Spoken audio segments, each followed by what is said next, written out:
શિવ મહાપુરાણ, શ્રી શિવ મહાપુરાણ પહેરવાથી બીજો ભાગ.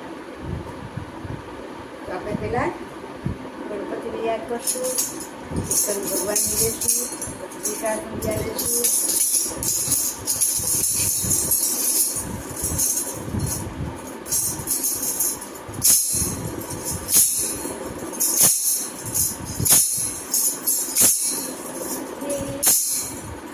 જમવાને આવો વાલા થાળી તૈયાર છે, જમવાને આવો વાલા થાળી તૈયાર છે. આવી જાઓ તમારી સવારી છે, આવી જાઓ તમારી સવાર છે. શીરો પૂરીને મેં તો ભજીયા બનાવ્યા, શીરો પૂરીને મેં તો ભજીયા બનાવ્યા.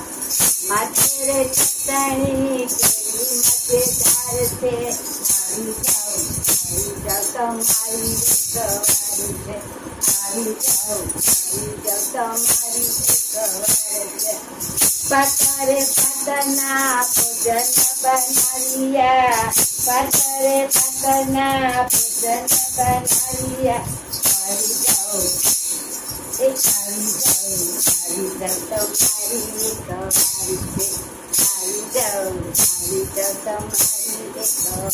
છે. આપણે બીજો ભાગ શ્રી શિવ પુરાણો. પેલા ગણપતિ દાદાને યાદ કરશું, ચિતા સંધ્યા લેશું. એક ગજાનન ગણપતિ દાદા આખો પરિવાર તમે અમારે વાંચી શિવ પુરાણમાં હાજર જો. દુખ્યો ને દુઃખ દૂર કરજો, બીમાર લોકોને તમારી પાસે લઈ લેજો.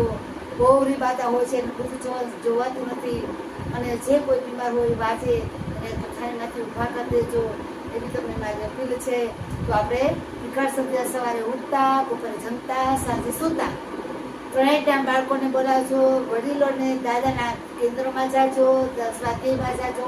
એથી કરીને આપણા બાળકોને સારા વિચાર આવે, સારા સંસ્કાર પડે. અત્યારે કેવા કેવા કિસ્સા બને છે, આપણે કોઈના કિસ્સા જોઈ શકતા નથી. ભાઈ ભાઈનું નથી સારું ઈચ્છી શકતા, બેન બેનનું નથી સારું ઈચ્છી શકતા, બેન દીકરી માનું નથી સારું ઈચ્છી શકતું. જન્મ દેનારી 9 મહિના માએ જન્મ દીધો હોય છે, એ લોકોનું પણ સારું નથી ઈચ્છતી માં જનેતા. તો પછી ધરતી માને જગ્યા ફાટે ને તો શું કરે? આટલા બધા પાપ ભેગા થઈ જાય તો ધરતીમાં પાપ ભેગા થઈ જાય તો શું કરે? ફાટે નહીં તો પછી એમ કે ધરતી તો ફાટી, જગ્યા બધા સમાઈ ગયા, પણ આપણે પાપ ભરાઈ ગયું. તો આપણે એવાથી બીજો ભાગ, સુંદર કામ રૂપ પુરુષનું પ્રાગટ્ય. સુંદર રૂપ કામનું પુરુષ પ્રગટ્ય. કદાચ હું ના લખું તો તમે સમજી જાજો. શ્રી શિવ મહાપુરાણ, એના લેખક છે મહર્ષિ વેદ વ્યાસ રુચિત. લેખક છે મહર્ષિ વેદ વ્યાસ રુચિત. અને આપણે ભગવાનને કેશું હાજરીએ, બધા જ ભગવાન.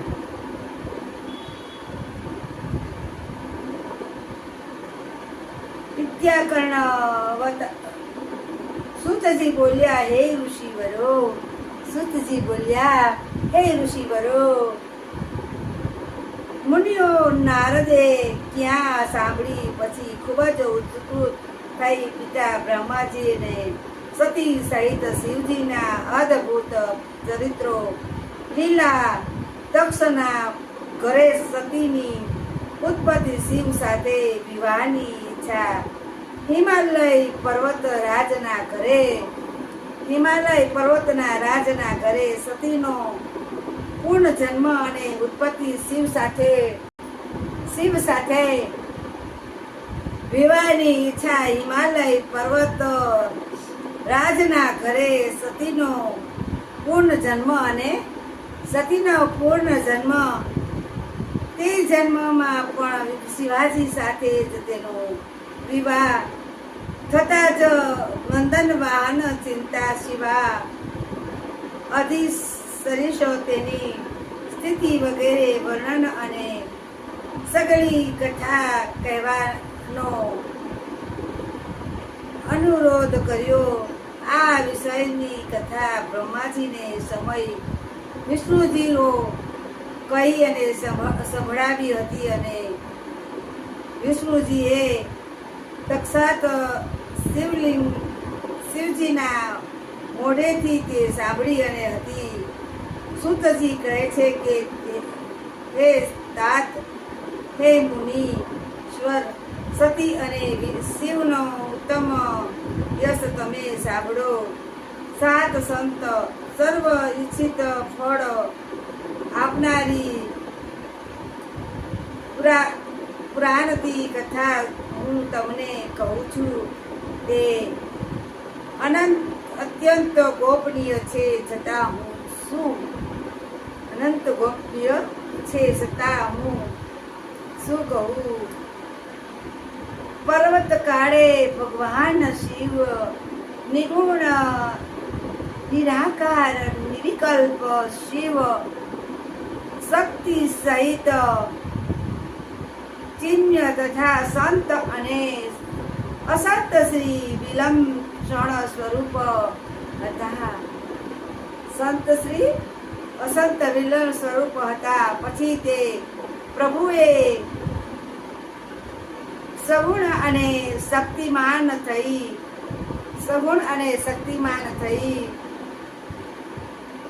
હતું. માન અધિકાર હતું. તે પરાત્યર સ્વરૂપમાં હતા. તે મુનિ શ્રેષ્ઠ તેમના જ જમણા અંગમાંથી હું બ્રહ્મા, ડાબા અંગમાંથી શ્રી હરિ વિષ્ણુ અને હૃદયમાંથી રુદ્રદેવ પ્રગટ થયા હતા. હું સૃષ્ટિ કરતા સ્વયં ત્રિવેદ સ્વરૂપ હતા. મેં ત્રિદેવની આરાધના કરી અને દેવતા, અસુર, મનુષ્ય અને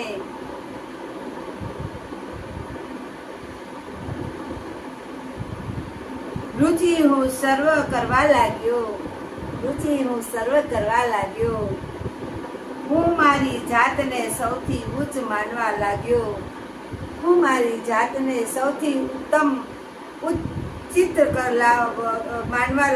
મેં શિવના આદેશ થકી જ સૃષ્ટિ રચી હતી અને તેમણે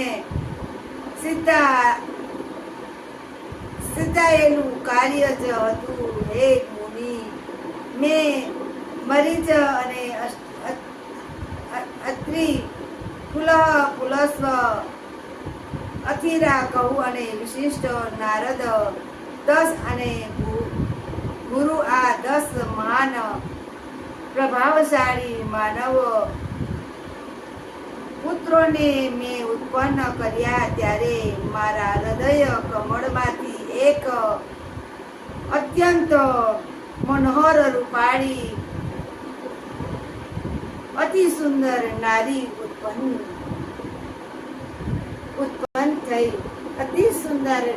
ઉત્પન્ન થઈ. જેનું નામ સંખ્યા હતું. તે દિવસે ક્ષીણ થતી એણે, એટલે કે 7 કહેવાય, અને સ્વયં કાળે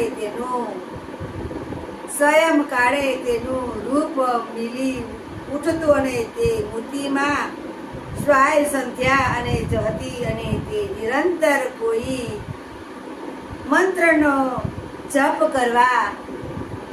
જપ કર્યા અને કરતી. તેથી તેનું નામ જ્યોતિકા હતું. એ સુંદર નયનોવાળી અને કામરૂપ અબરોવાળી સ્ત્રી અનેકો ઋષિ અને મુનિઓ મોહ પાસમાં બાંધે તેવી હતી. આવી જ રીતે મારા મનમાંથી પણ એક માણસ મનોહર પુરુષ પ્રગટ થયો અને જે અદ્ભુત દેહ, શોષ્ઠ વાળો અને પાતળથી કમર વાળો હતો. સુંદર દંત મત્સ્ય હતી અને તેના અંગોમાં મસ્ત હાથીની સુગંધ ફેરાતી હતી અને પ્રફુલ્લ નેત્ર કમળ શોભામાન હતા. અને તે સુહામણો અને લોભામણો પુરુષ સુહામણો અને લોભામણો પુરુષ.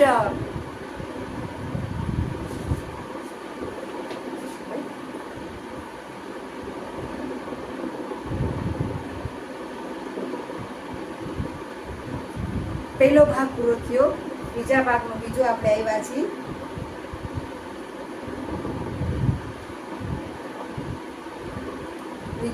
છીએ. તો મારા મિત્રોને, ભાઈઓને, બધાને હું ખૂબ ખૂબ ખૂબ આભાર માનું છું. તમે બધાએ મને સાથ સહકાર આપ્યો. તમે મારા પ્રોગ્રામ લાઈક કરો છો, શેર કરો છો, સબસ્ક્રાઈબ કરો છો. મને તો તમારા બધાને સારા વિચાર, સારા સંસ્કાર, તમારા ઘરમાં શાંતિ રહે એવું હું માગું છું. જો મને તો એમ છે કે મારા મિત્રો સુખી તો હું સુખી. મારા ભાઈઓ બહેનો, જો તમને મારી કાંઈ પણ મારી કહાણી તમને ગમી હોય તો લાઈક કરજો, શેર કરજો, 5 જણાને મોકલજો. એથી કરીને 5 માંથી 1 જાગશે તો એના પર તમને આશીર્વાદ મળશે. જો ત્યારે કોઈનો સારો રસ્તો બતાવીને કોઈક દુખિયા હોય ને એને બિચારાને કામ ના મળતું હોય તો આપણે ગોતી દઈએ તો અંદરથી એવું હશે, હાશ ભાનબેન તમારો હાથે બહુ હાલ થાય, અંદરથી નો આપણે હાશકારો લાગે. કોઈનું બને ત્યાં સુધી આપણે કોકના દુઃખમાં ભાગ લેવાનો, કોકને કાંઈક આપણે બની શકે તો હેલ્પ કરવાની. કોઈને ક્યાંય હલવાઈ ગયું હોય, કોઈ ક્યાંય પડી ગયું હોય, કોઈ ક્યાંય એક્સિડન્ટ થયું હોય તો આપણે એમ્બ્યુલન્સને 108 બોલાવીને એને દવાખાને મોકલી દેવી. એથી કરીને સીધું દવાખાને પહોંચી જાય. જો એના સગાવાલા આવે તો વાર લાગે તો રસ્તામાં આપણે હોય તો આપણે એવી એને હેલ્પ કરશું અને મહેનત કરશું એવી મારી અપીલ છે. બધા કોકના દુઃખમાં આપણે જો ભાગ લેશું તો ક્યારેક ઉપરવાળો આપણા સામું જોશે, હા ન કરે ના. એવી જ રીતના કોકનું સારું કરી ને કોકનું ઈર્ષા અદેખાય અને કોઈને દીકરીને પણ સારા વિચાર ને સારા સંસ્કાર આપવા.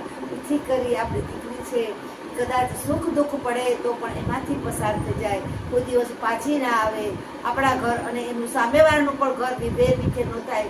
દીકરી હોય જો દીકરીને આપણે મૂકી દઈએ અને દીકરી એના પેટે જમી જો કદાચ આપણે છૂટું કરીએ તો કા દીકરીને મા મળે અને કા એનો બાપ મળે.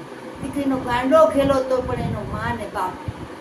હંમેશા કોઈનું ઘર વેર વિખેર ના કરાય, કોઈથી મા બાપથી અલગ ના કરાય. દીકરા કે દીકરીને કોઈને હંમેશા આપણી છોકરીને કહેવાય કે પગ ઢાંકીને બેટા કામ કરજે, પણ તું પાછી પાણી ના કરજે. કદાચ જરા કરા કોક બે શબ્દ કે તો તું જતું કરવાની ઈચ્છા રાખજે, રેડગો કરવાની, સહન કરવાની તારામાં શક્તિ દે ભગવાન તને અને તું એમાંથી તું પસાર થાજે. એવા આપણે એને સારા વિચાર આપશું. લાઈક કરજો, શેર કરજો અને સબસ્ક્રાઈબ કરજો.